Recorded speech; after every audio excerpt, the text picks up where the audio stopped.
Hello students, आज हम पढ़ने वाले हैं कोल्ब की एक्सपीरियंशियल लर्निंग थ्योरी। ठीक है। अब यहाँ पर बच्चे कंफ्यूज हो जाते हैं कोलबर्ग और कोल्ब से के नाम से। पर कोलबर्ग अलग है, वो मोरल थ्योरी से रिलेटेड है और इनकी लर्निंग थ्योरी है। ठीक है। उसमें नैतिकता वाली चीज़ें आएंगी। अब इनकी लर्निंग में क्या इनकी जो थ्योरी है उसमें क्या क्या मेन पॉइंट है वो मैंने यहाँ पर लिखे हैं। आप इनकी स्क्रीनशॉट भी ले सकते हो। जैसे कि इनका जो नाम है वो प्रॉपर है डेविड कोल्ब। जो लर्निंग है उसमें इन्होंने कॉग्निटिव जो हमारा दिमाग है, मतलब उसे इम्पोर्टेंट माना है या नहीं, तो इन्होंने बोला हाँ, आपका लर्निंग जो होगी वो कॉग्निटिव होगी। ऐसे ही आप बिना कुछ करे सीख नहीं पाते हो, माइंड लगाना पड़ेगा उसमें।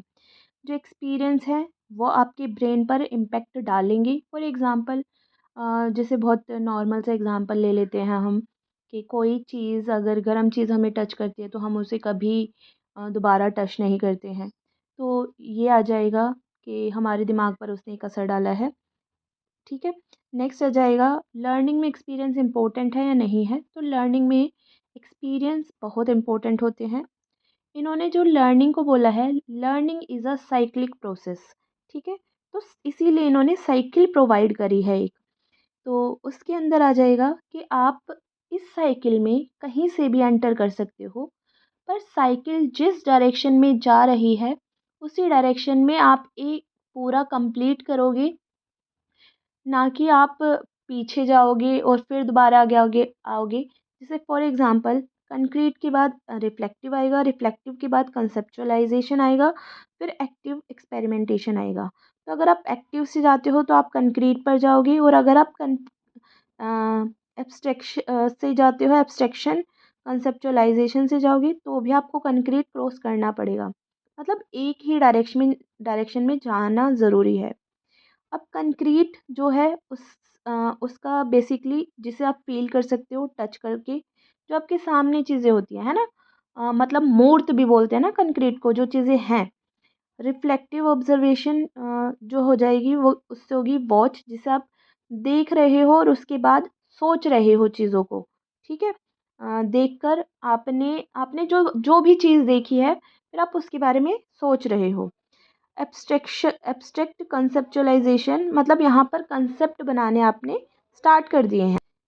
फिर इसके बाद आता है एक्टिव एक्सपेरिमेंटेशन। जब भी आप एक्टिव हो तो आप काम करोगे, तो ये रिलेटेड हो जाएगा डूइंग से। जब कंक्रीट और रिफ्लेक्टिव ऑब्जर्वेशन होगा तो आपकी लर्निंग स्टाइल डाइवर्जिंग होगी।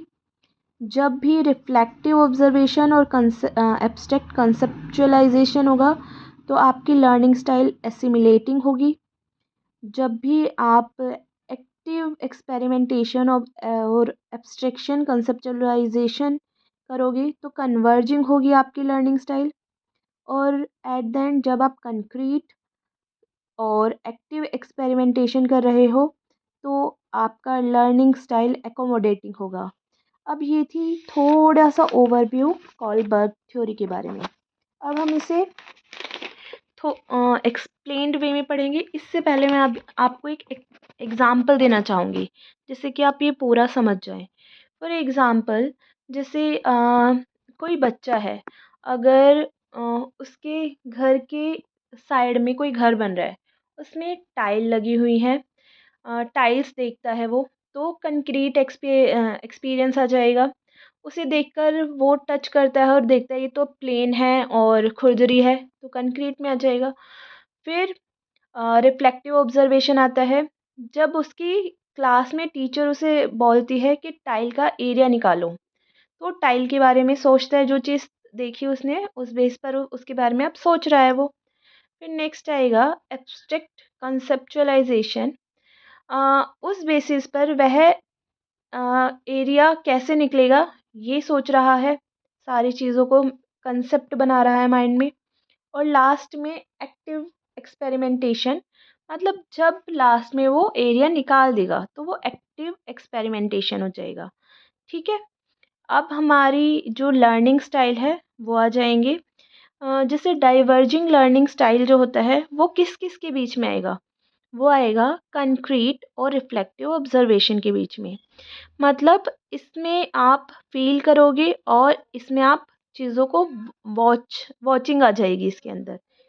इसके अंदर जो डाइवर्जिंग होगा, न्यू आइडियाज़ जनरेट होंगे। अ, और बेसिकली ये मोस्ट कॉग्निटिव अप्रोच होगी। तो जो डाइवर्जिंग है, जब अलग अलग डायरेक्शन में सोच रहे हैं, तो मोस्ट कॉग्निटिव अप्रोच मानी जाती है। ये प्रेफर करते हैं अ, मतलब चीज़ों को देखकर समझने में, रैदर देन डू। ये नहीं एक्टिवली एक्सपेरिमेंट करते हैं। और नेक्स्ट आ जाएगा इसमें, ये ग्रुप में वर्क करते हैं ताकि इन्हें पर्सनल फीडबैक मिले। ये डाइवर्जिंग के बारे में है। डाइवर्जिंग में हम डाइवर्जिंग लर्निंग स्टाइल में हम चीज़ों को कंक्रीट वे में क्या करेंगे, फील करेंगे और उन्हें देखेंगे और समझेंगे। ठीक है। नेक्स्ट आ जाएगा फिर एसिमिलेटिंग। एसिमिलेटिंग का मतलब जैसे कि हमें पता है, एसिमिलेटिंग का मतलब होता है जोड़ना। तो ये अ, चीज़ों को एक्सप्लेन अच्छा कर पाते हैं, मतलब हमें नए अलग अलग पॉइंट्स को जोड़कर समझाना, तो ये बहुत अच्छे से एक्सप्लेन कर पाते हैं। कंसेप्ट को आपस में जोड़ पाएंगे, कनेक्ट कर पाएंगे। और ये इंटरेस्टेड होते हैं आइडियाज़ में और एब्स्ट्रैक्ट थिंकिंग में। एब्स्ट्रैक्ट थिंकिंग क्यों आ जाएगी, क्योंकि एब्स्ट्रैक्ट कंसेप्चुअलाइजेशन है। ठीक है। ये प्रेफर करते हैं रीडिंग को और मतलब पढ़ने को ये प्रेफर करते हैं और अलग अलग चीज़ें पढ़ते हैं। तो ये क्या बन सकते हैं, सोचो। जो बंदा पढ़ेगा, कंसेप्ट को जोड़ेगा, तो ये क्या कर सकते हैं, ये नोवेल लिख सकते हैं। ठीक है। ये आइडियाज़ को लॉजिकली ऑर्गेनाइज कर सकते हैं। ये एसिमिलेटिंग में आ जाएगा। फिर नेक्स्ट आ जाता है हमारा कन्वर्जिंग। कन्वर्जिंग का मतलब जब आप सारी चीज़ों को एक पॉइंट पर लाकर खड़ा कर दो। समझ में आ गया। तो सारी थिंकिंग एक तरफ लेकर आ जाना, ये कन्वर्जिंग में होता है। जितने भी आइडियाज़ आपके माइंड में हैं, उन सबको कंबाइन करना, डेली लाइफ में उनको कैसे एप्लीकेबल बनाया जाए, ये सोचना।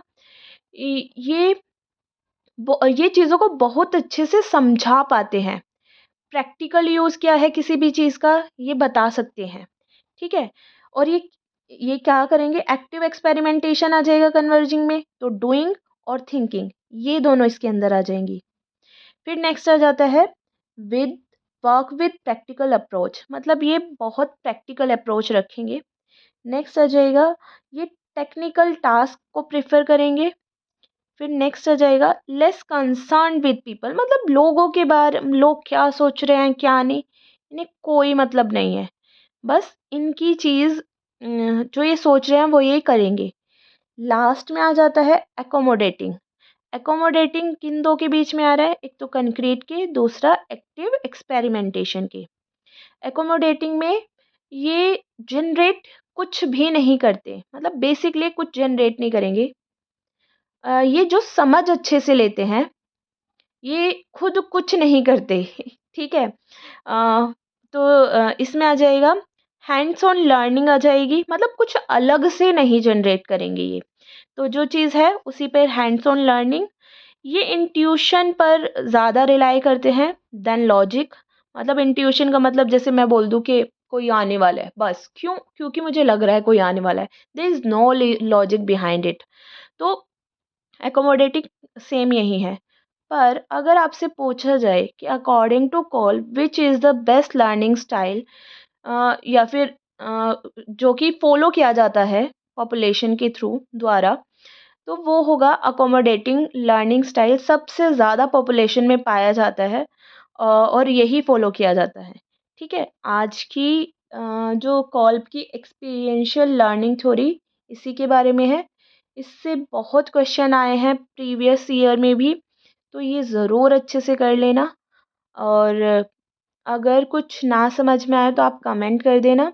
बाकी मैं अभी लर्निंग थ्योरीज़ ही कराऊंगी और उन्हें ही कवर करते हैं हम पहले, फिर मैं एक फ्लो चार्ट में आप कैसे सारी जल्दी से लर्न कर सकते हो ये भी बताऊंगी।